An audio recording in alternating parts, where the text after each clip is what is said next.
Bonjour à tous. Je vais vous présenter dans ce tutoriel comment vous pouvez travailler avec le module comptabilité et finance de ERP OpenERP, la version 8 qui est Odoo.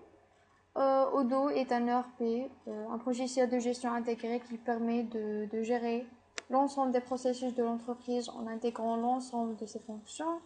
Donc, on peut dire que Odoo gère toutes les grandes fonctions de l'entreprise. Il respecte en premier lieu toutes les caractéristiques d'un ERP moderne. Il se caractérise par plusieurs caractéristiques. Par exemple, il est un ERP open source, il est complet, il est en amélioration continue, il est modulaire et pérenne, etc. Bon, comme vous voyez, voilà l'interface de Odoo. Ici, il y a messagerie et tous les modules qu'on a déjà installés. Par exemple, si on clique sur la configuration,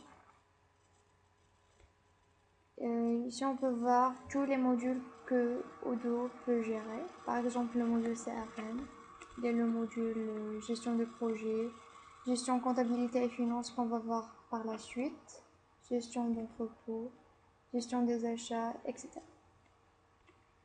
Bon, pour pouvoir travailler avec le module comptabilité et finance, la première chose qu'on doit faire, c'est l'installer. En cliquant tout simplement sur installer, on attend quelques secondes.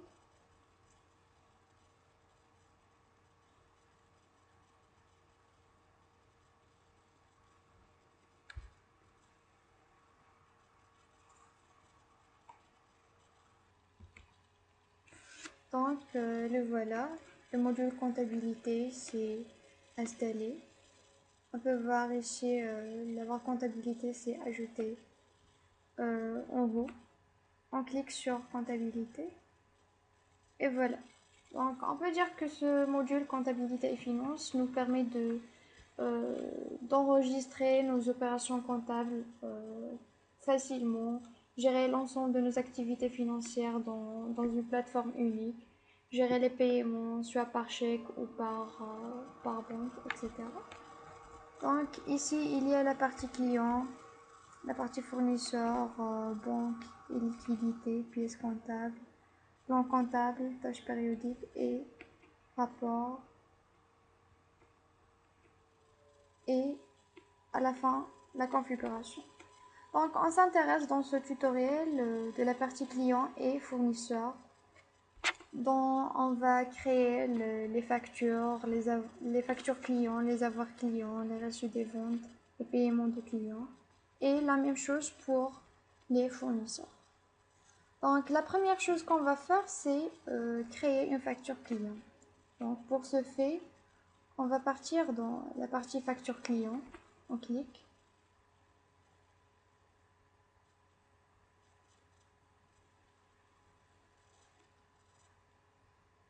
Et voilà.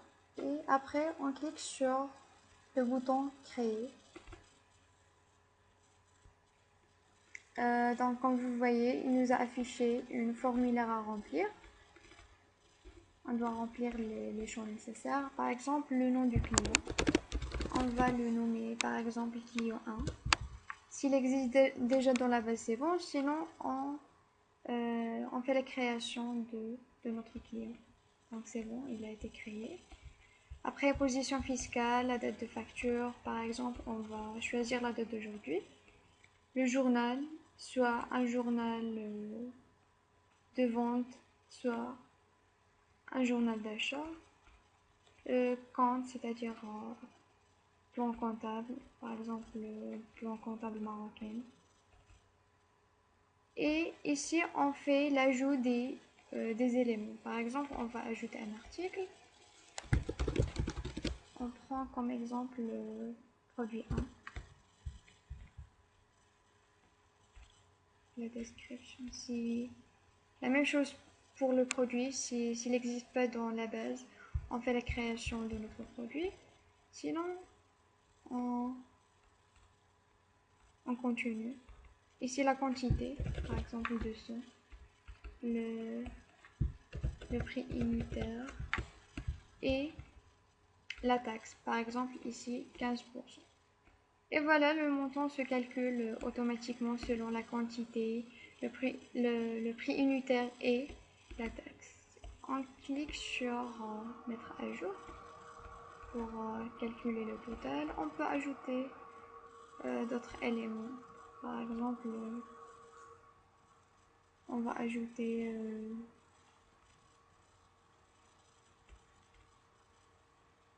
un iMac avec une quantité de 20 et avec un prix et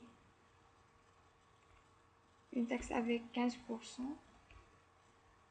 Et on clique sur mise à jour pour faire la calcul. Après, on a les conditions de règlement. Par exemple, ici, le condition de règlement est de 30 jours, par exemple. Donc, cette condition de règlement va définir la date d'échéance de notre facture. Et après, on clique sur valider.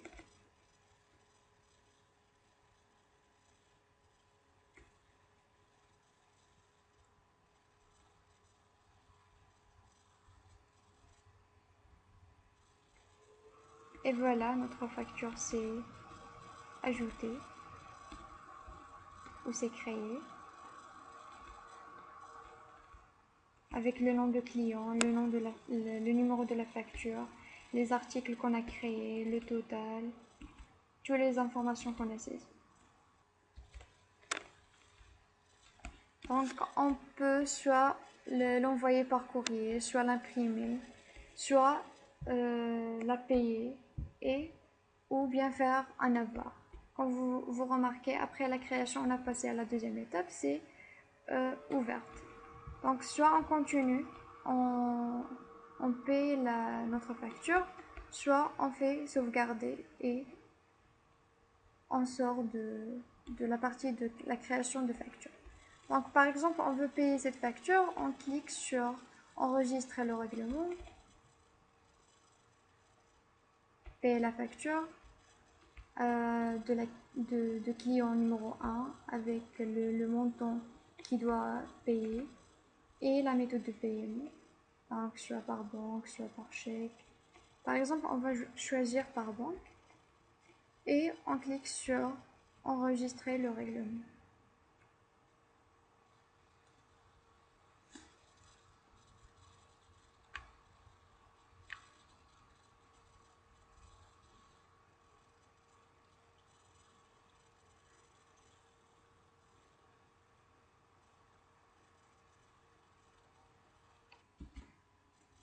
Et voilà, maintenant, notre facture s'est payée. On a passé à la dernière étape.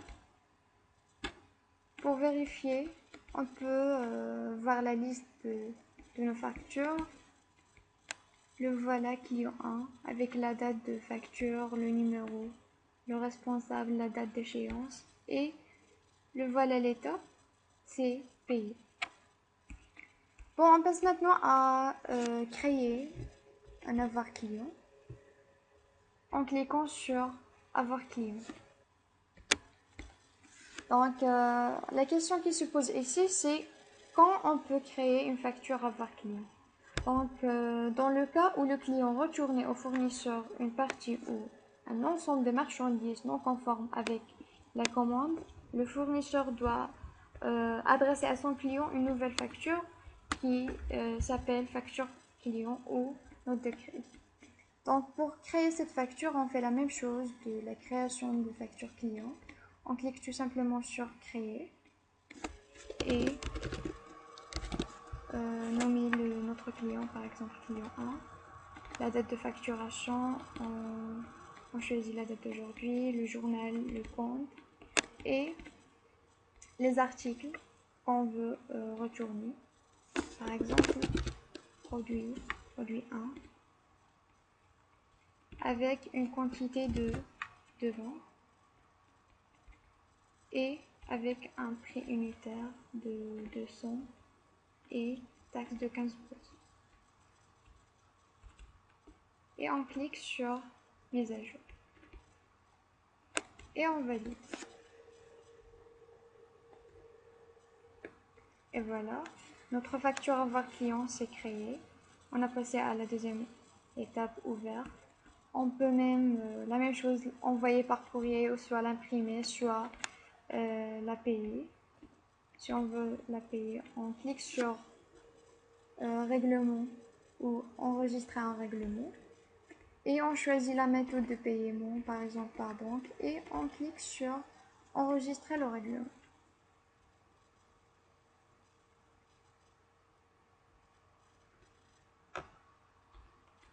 Et voilà, notre facture avoir client c'est payé.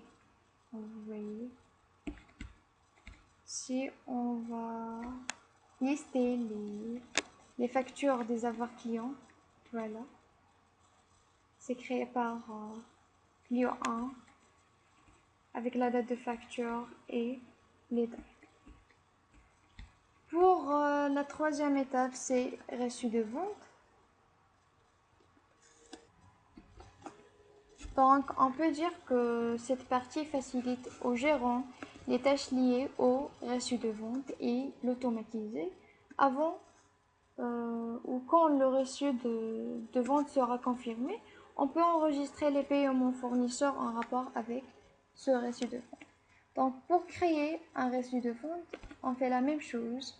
On clique sur créer, on choisit notre client, le même client avec lequel on travaille, le compte, par exemple, on va choisir ce compte, le paiement, le journal, soit journal par vente ou journal d'achat, ou journal des avoirs de vente, ou Sales Credit Note Journal. Et bien sûr, on fait le choix de la date. On ajoute des éléments. On ajoute des comptes avec la description et le montant. Et on clique sur mise à jour. Et voilà. Après, on valide notre reçu de vente.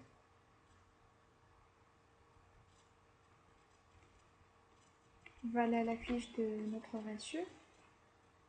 Elle est dans l'état posté. On peut vérifier notre reçu dans la liste de nos reçus de vente. Il s'est créé dans la date d'aujourd'hui avec le partenaire client 1, avec le total et statut posté. Bon, on passe maintenant à la partie paiement. Donc ici, on gère les paiements de nos clients.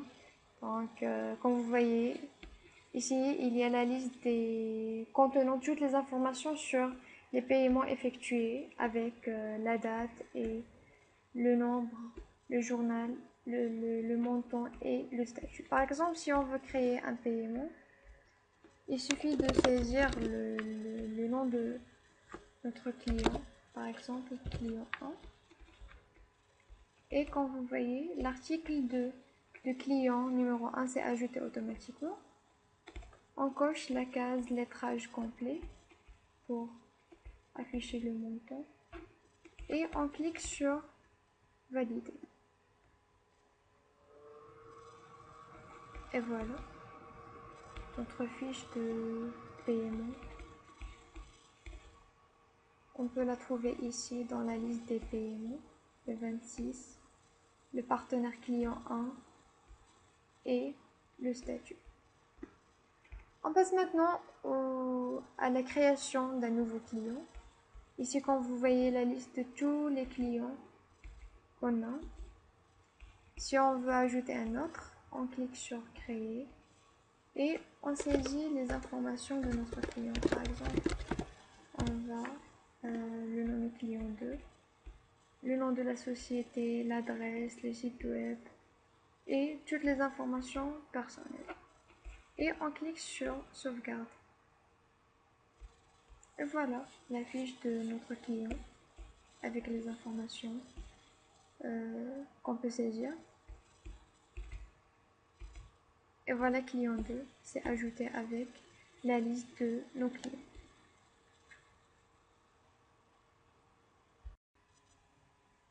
Bon, on passe maintenant à la deuxième partie qui concerne les fournisseurs. Bon, dans la partie facture fournisseur, l'ERP permet de gérer et même de contrôler nos factures des divers fournisseurs en fonction de l'achat ou le reçu. On commence tout d'abord par créer une facture en cliquant sur facture fournisseur et en cliquant sur créer. Il nous a affiché une formulaire à remplir, bien sûr. Bon, on commence à saisir les informations nécessaires. Premièrement, on fait la saisie de nom de notre fournisseur, position fiscale, la date de facture, par exemple le 17,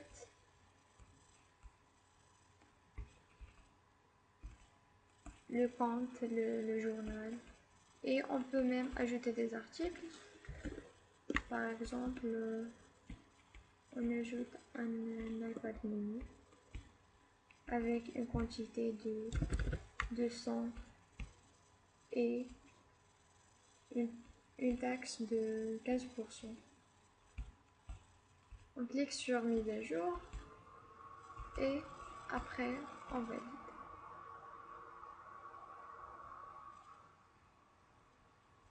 Et voilà,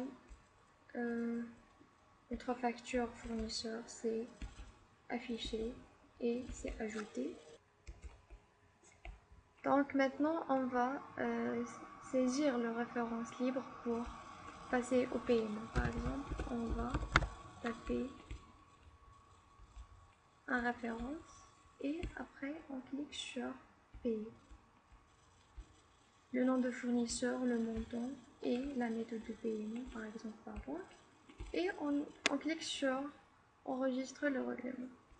Et voilà, notre facture fournisseur est payée. Et on clique sur sauvegarde. Et voilà la liste ou la fiche de notre facture. Fournisseur 1, et voilà.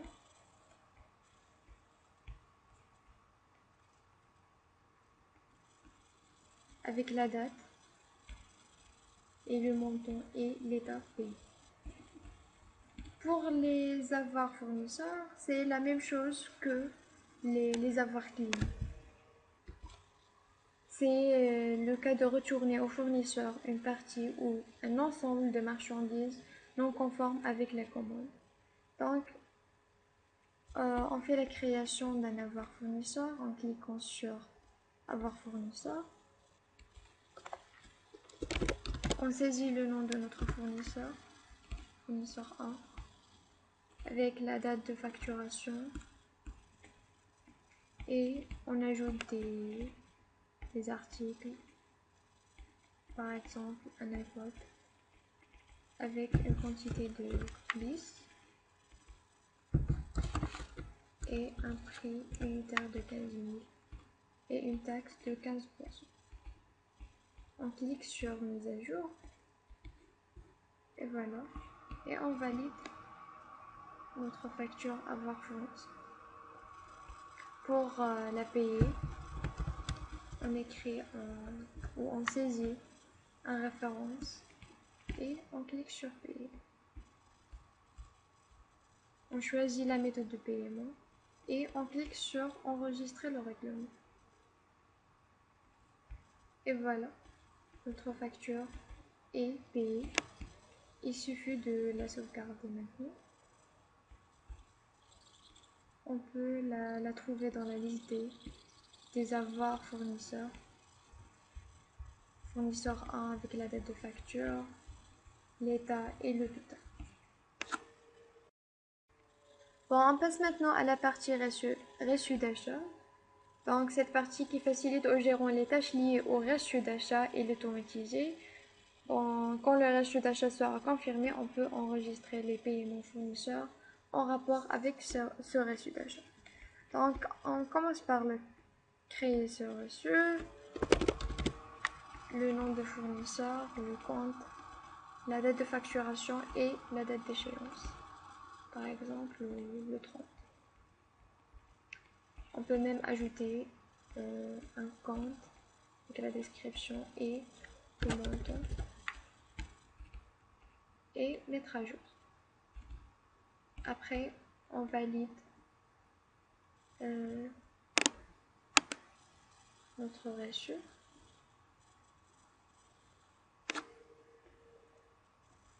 Et voilà. Après, on le sauvegarde.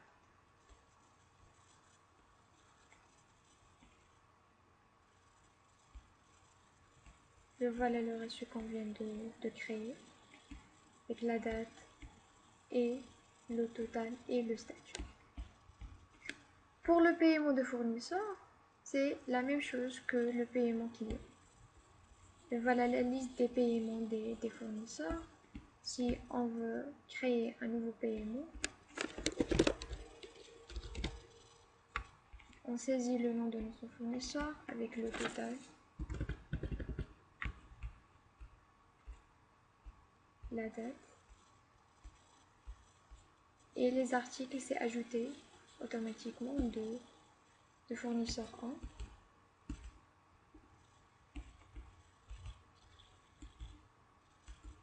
Et voilà, on clique sur valider.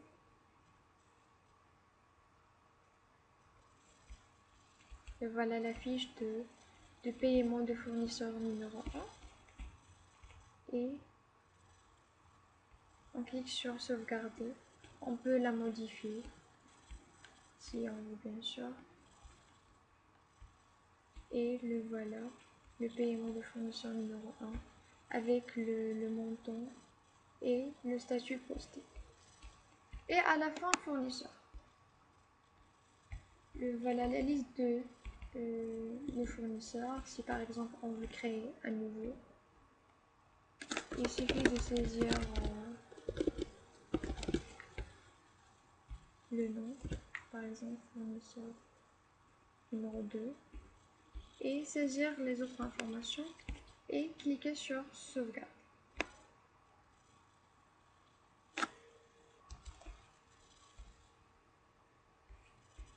Et voilà, on peut trouver le fournisseur qu'on vient de créer ici, dans la liste de nos fournisseurs. À la fin, on peut ajouter qu'on peut voir le calendrier de toutes les factures de clients, soit de fournisseurs, en cliquant sur facture client et vue calendrier. Et voilà, toutes les factures de clients. On peut même voir les résultats sous forme de diagramme et graphique en bas. La même chose pour les avoirs clients. Et voilà un calendrier des avoirs de clients.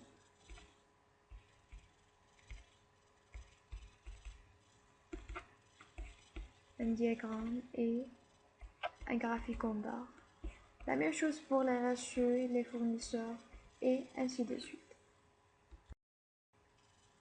Bon, pour conclure, on peut dire que le module comptabilité est un module très intéressant pour chaque entreprise. Donc, on doit savoir bien travailler avec ce module pour pouvoir bien gérer notre entreprise. À la fin, j'espère que ce tutoriel vous permettra maintenant de créer des factures clients et fournisseurs, créer des avoirs, créer des reçus de vente et d'achat et effectuer des paiements pour les clients et même pour les fournisseurs. Et merci.